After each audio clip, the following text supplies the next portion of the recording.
Greetings from Lake Lucy.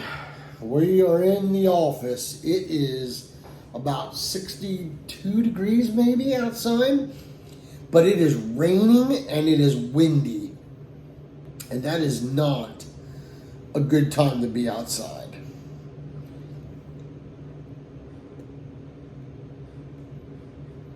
We did just go outside for Porter to go to the potty, enjoying a cup of Lancaster Roasters Star Barn in my Gettysburg Museum of History mug.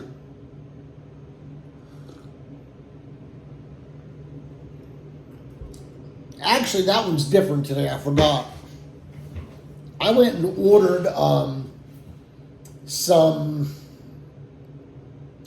Lancaster Roaster Star Barn, as always. And I ordered some bean of the peanut butter cup. Now,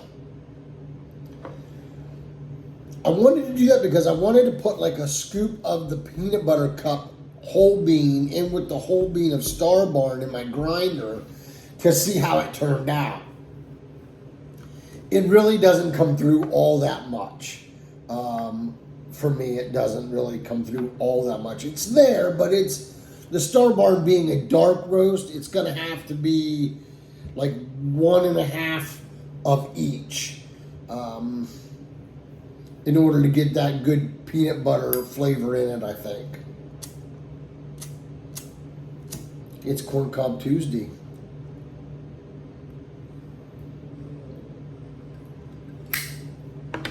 Which brings me to Missouri Meerschaum's The Patriot with my Alabama stickers on each side of the shank.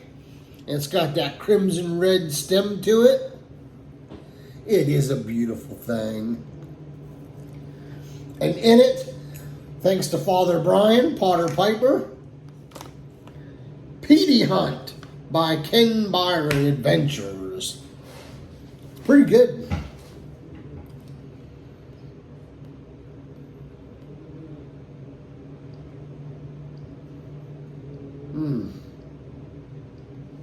So I thought today I would cover an interesting little story, I guess, of fire department days.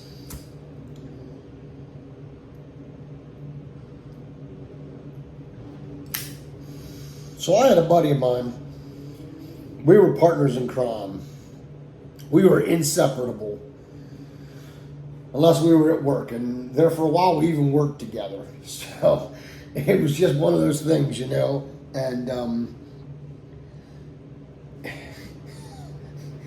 we went to this training fire, and it was in Adams County.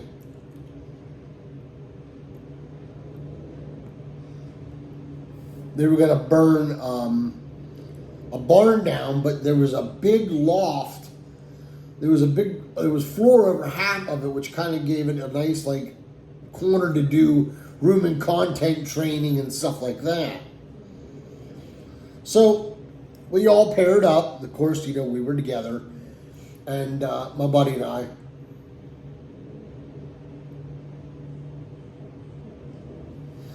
And it was our turn to go in. They had pallets in the corner, and they had her going pretty good. So we went in to go after it, and they had one of those old-fashioned Indian tanks, which you strapped on your back, and 3/4 of the tank spilled grain down your back during hiking the mountain during the mountain fires and such. And they were spraying it, and we thought it was water. That way, if it got out of hand, they could like knock it down. Nope, it was diesel fuel in that thing. And I will tell you what, folks, they got that thing huffing pretty good, and then they lost it. I guess one of the guys didn't realize that the other guy was on the other side spraying it, and he sprayed the ceiling of the loft, and the other guy was spraying the back. Next thing you know, it flashed on us, and it took off. And we were surrounded in fire, and we thought we were gone. We really did. We laid on our backs like we were trained to do, and put the nozzle in the air, put it on fog, and you just simply go like this with it, and you try to protect your face and your head as much as you can. So you almost lay side by side to help one another to make sure that the water is going to cover us so we don't burn. And we did that, and we were lucky enough to get her down to where the one side, Chris decided he could hit it and knock it down. So he knocked it down, and we got up, and we were able to put the rest of it out to where we got it out of control and got it out.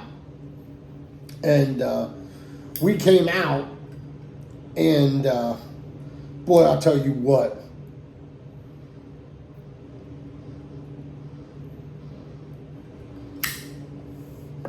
We thought we were done.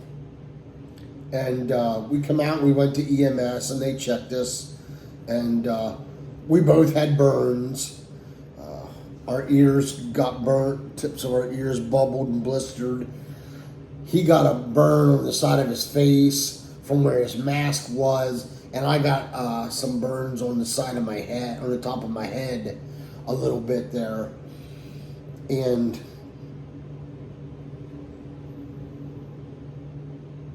I'll tell you what, we got treated and everything was good. He, afterwards, the one guy come over and he's like, you guys are lucky. He says, you boys should have been gone. And because at the end there, they came in with an extra hand line to help knock it down, to ensure that we were going to be all right and get out. Took them long enough to do it. It seemed forever anyway. It may not have been, but it seemed forever. And I looked at my buddy and I said, well, if I'm going to go with somebody, we're gonna go meet our maker. I want it to be with him. I couldn't pick a better person to go with.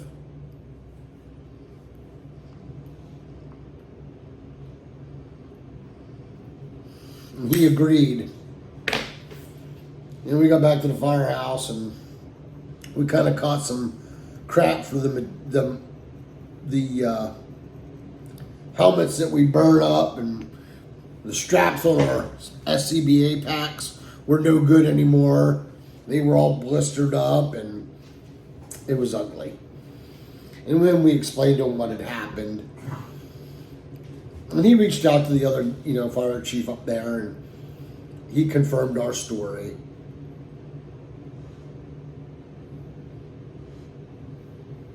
So we didn't get in trouble for anything. And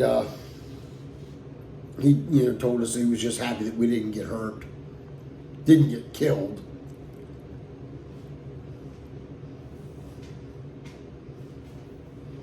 And of course, in true fashion, my buddy says, well, if I'm going to die in a fire, I want it to be because I did something the right way. I risked it when I shouldn't have risked it to get to somebody or something like that. And,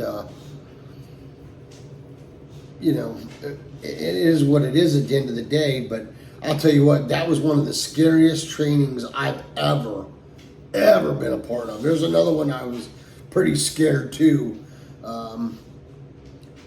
Probably more scared at the other one than I was at that one there that I'm telling you about today, the barn fire training class.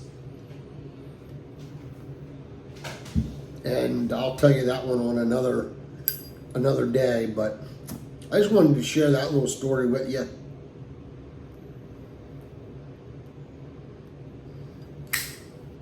While I enjoyed this wonderful bowl of Petey Hunt in my Missouri Meerschaum corn cob.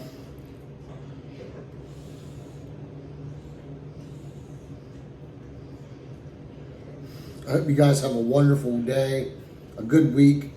Hopefully I'll see you again one more time before 5 and 5 Friday rolls out. I do want to thank everybody for the love and the support and the comments. Thank you so much. It means a lot to me.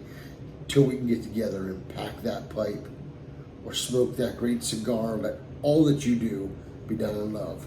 Y'all take care and God bless. This has been a Porter production.